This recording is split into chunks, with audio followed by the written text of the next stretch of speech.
Oui, merci Monsieur le Président. Cet amendement vise à corriger la principale contradiction des tenants de l'agriculture productiviste qui tentent de nous faire croire que la compétitivité de l'agriculture française, donc sa capacité à l'export, est nécessaire à notre souveraineté alimentaire. Ce présupposé est tout à fait contestable. La France, et ça a été rappelé à plusieurs reprises, importe 20% de ses produits alimentaires, selon notamment le dernier rapport du Haut Conseil pour le climat. Et dans le même temps, les exportations ont connu une augmentation de 70%, également révélée par le rapport du Haut Commissaire au plan.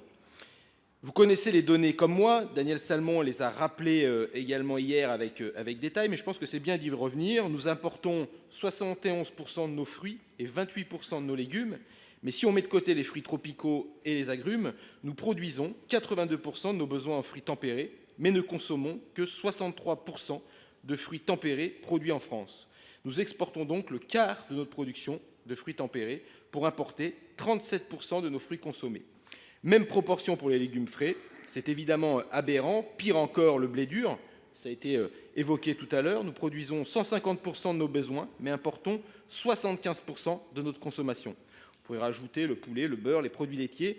J'en passe, les exemples aberrants ne manquent pas. Le sujet n'est donc pas la compétitivité pour courir au moins-disant social et environnemental permanent, mais évidemment l'adéquation entre nos productions et nos besoins.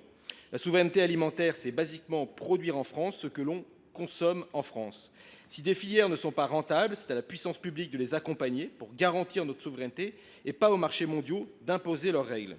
Le secteur agricole est mis à mal par l'ouverture justement croissante du libre-échange, bafouant de surcroît les problématiques à la fois sociales et environnementales.